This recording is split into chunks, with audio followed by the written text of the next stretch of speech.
Are you putting a level 10 effort into your level 10 problems? If you're not, that's probably what's missing and holding your business back. Hi, my name is Craig Ballantyne, the host of Early to Rise Radio, and today I am with Daniel Woodrum, my co-author of The Dark Side of Discipline, and we're going to talk about how you put a level 10 effort into your level 10 problems so that your business can grow and scale. Daniel, welcome to the show, my man. Thanks, Craig. Thanks for having me. It's good to see you. All right, this time what we're going to talk about before we get into this level 10 is we're going to talk about one of the most painful lessons that you had to learn the hard way in business, because we've been business partners and I've known you for a long time, and we've had our ups and downs. So let's walk through a level 10 problem that you had in the past.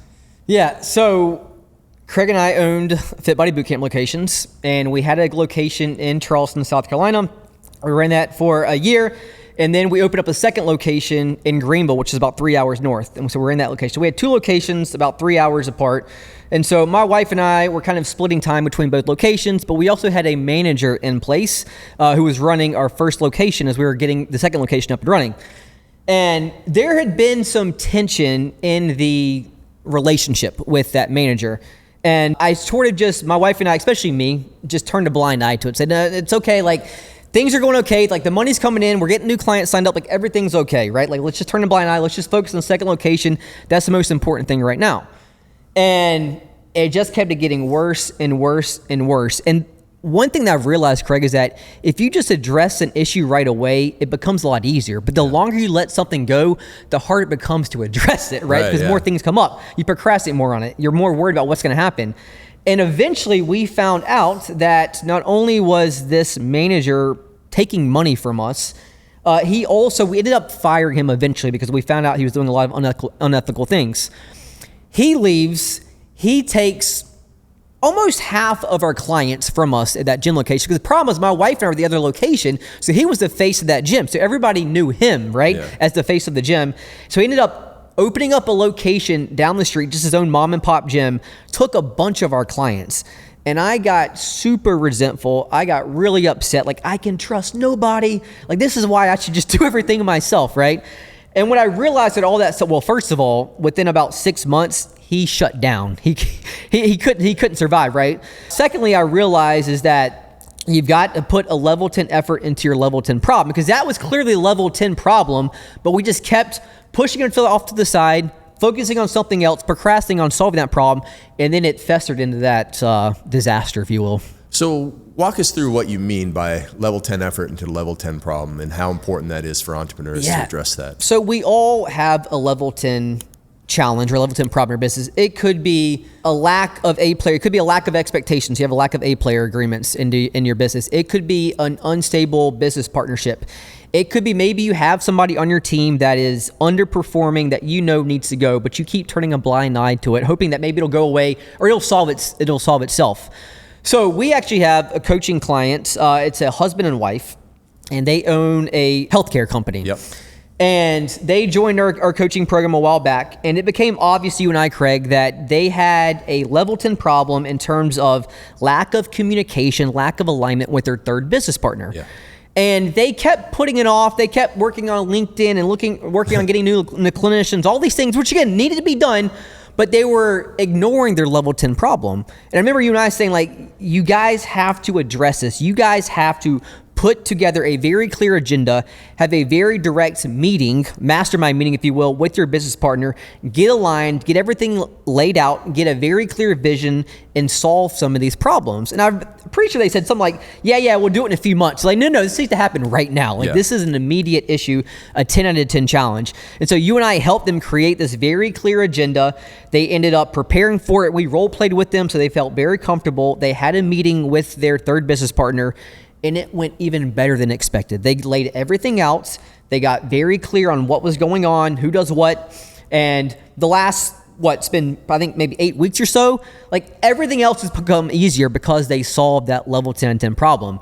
But if they would have not solved that and they would have kept putting it off, doing more, lead generation, LinkedIn, bringing new clinicians on the team, that problem would have became a level 10, 11, 12 out of 10 problem. Yeah, 11 out of 10. So people have their level 10 problems, but we find that most people are putting a level 10 effort into level 1 problems. Yeah. So what does that mean? And what are entrepreneurs typically doing to procrastinate? Like, what other things are they chasing, and how do we fix that? Yeah, I mean, so think about it. Like a lot of times people are putting a level 10 effort into a level 1 problem, such as I'm going to update my website. Yeah. I'm going to edit this video, right? Like I need to make sure this caption is perfect for my content.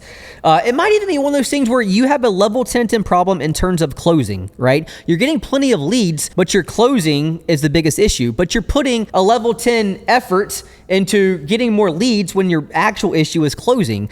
And so it's all these things. So the first thing is you need to identify what is the level 10 problem. You need to create at least 10 bullet points. Okay, what if I'm putting a level 5 out of 10 effort in this current level 10 problem right now?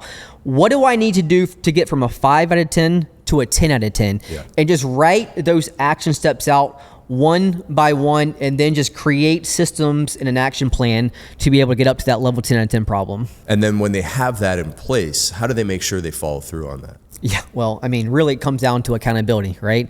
So that's why it's important to have a coach, ideally, or people that you deeply do not want to disappoint so they can help hold you accountable on that. Because I guarantee you, if those 2 coaching clients that we had, that they didn't have the accountability from us, they would have continued to put that off because it was hard. It was challenging, right? It required a lot of work to create the agenda. It created a lot of uncomfortable conversations. Nobody wants to do that stuff. We want to run away from that stuff. What's the mindset block that people have that makes us want to do that? I think it's fear of the unknown. And it's also, I think that I'll just do everything myself, right? Like the 5 deadliest words that you can say. And so I think it's just a matter of the fear of the unknown. So it's like, okay, what is the best case scenario? I have this theory I think about. What is the best case scenario that's going to happen? What is the worst case scenario that's going to happen? What's the middle case scenario that's going to happen? 98% of the time, the middle case scenario is what's going to happen. But when you can realize that and identify that, it's like, okay, the worst case scenario, like, oh my God, my business partner is going to get so upset. He's going to want to just dissolve the business, the partnership. Like, that's probably not going to happen. Yeah. The middle case scenario is, hey, we're going to have uncomfortable conversations. We're going to have to work on this the next 6 months, right? But that's a lot better than the worst case scenario. So my whole philosophy is like, think about the middle case scenario, identify what that is. And more than likely, when you can adapt that mindset, that's what's going to happen. It seems like the commonality to success here is that, there's a coach that they can bounce ideas off of. There's someone holding them accountable. What's the worst thing that an entrepreneur can do in terms of staying alone for their business when they need to be around other people? Yeah, I mean, think about it. Like, if you have problems, if you know people, if you have accountability, if you have a tribe, if you have coaches, more than likely they have already gone through what you're experiencing and they can help you. They can help you. They can give you a game plan. They can give you resources. They can give you connections, right? They can give you accountability. And so when you're on Lonely Entrepreneur Island, as we call it, oftentimes those problems seem so much bigger when in reality, they're not that challenging to solve if you're around the right people, if you connect yourself with, accountability partners, with coaches, and with a supportive tribe. One of the things that I see people doing way too much of is making up the stories in their head. How do you help people, stop making up the negative stories and start focusing on the, the optimistic outcome? Yeah, I mean, again, I think it's just a matter of, creating like a gratitude journal, right? For example, like we always think about what is the worst case scenario? What is all the crap that I did not do today? What is going wrong with my business, with my life? When in reality, if you just take time to reflect at the end of the day, like, let me brag about myself. Like actually this morning, I was going for a walk here in Miami Beach. And before I met you, you and I hooked up. And, I'm like, man, every time I get to these events, you're like imposter syndrome. I've got these big presentations. I've got all these people I got to see, right? Like I'm a naturally introvert. So like I get a little bit of anxiety around these things. Sure. And I'm like, man, do I even belong in these rooms? All these things. It's like, you know what? Let me just tell myself how proud I am of myself today. Like how proud I am for made this commitment. How proud I am that I was able to co-author a book with my mentor. Best-selling book. Right? Best-selling book. Like how proud am I that I've been able to create this incredible life with like a great business, with a great family, with great health, with great friendships and all these things, right? And so it's just a matter of reminding yourself and having positive self-talk because it's so easy for us to just talk or to self-negative talk every single day. And so it's just self-positive talk, a brag book, gratitude journaling, and those things are really going to help you put yourself in a more of abundant mindset. Man, I've coached, hundreds of events and, everything from 5 people in a room to, 500 people in a room. And that's always the case, is that you have 5 entrepreneurs sitting around the table. They're all thinking, I'm not worthy of being here. And everybody else in the room is going, wow, this person is amazing. And, I've seen it at the highest level too, like people with $100 million businesses. Oh man, and everybody else is thinking they're awesome. And I think that that's very important is to do, get the outside eyes Yeah. on you. What have you done? What have you accomplished? What have you overcome? And that's the right mindset to go into it. So what is one of the things that you're most proud of overcoming in your business career? Yeah, I think one of the things that I'm most proud of is just really developing into an actual great leader. Again, when I got into entrepreneurship, I opened up my first gym a year after college, no business experience whatsoever. It's just like I knew hard work, I knew discipline, I knew that I could, really hustle and work hard, and that served me really well. But as I opened up back in 2011, when I opened my first location, I was doing everything myself. I was the janitor, I was the marketer, the sales guy, the trainer, right, doing all these things. And when I opened up the second location with the former business partner that I had, I'm like, okay, like now I can't do all these things myself. I can't be at two places at the one time. And so I was like, well, I'm going to start hiring people. I'm going to start hiring help. Hey, you do this, you do this, you do this. I had no idea how to train people, how to lead people, how to coach people, how to empower people, right? And so I had to learn through experience, through falling down, getting myself back up, and then being mentored by people like you and Bedros, many, many years ago on how to really level up my leadership. And, I think the leadership, it's why it's one of the four most important areas of my life in terms of standards, is that it is one of the most impactful things that I've been able to do. And it's not just about leadership in my business, it's about self-leadership as well, leading my family. So if you could go back in time and give advice to that young entrepreneur who started their gym a year out of college, what would you tell yourself to do? Yeah, I would tell them that you need to get crystal clear on the expectations, because again, like the A Player Group, which is the resource that we have at Early to Rise, I think it's the most powerful resource that we have in the entire coaching company. And again, if you don't have clear expectations for your team members, not only do you not know how to coach them, how to lead them, how to hold them accountable, they don't know as well. And what I found is that it's often hard to give feedback to people because well, I don't really know if they know what they should be doing.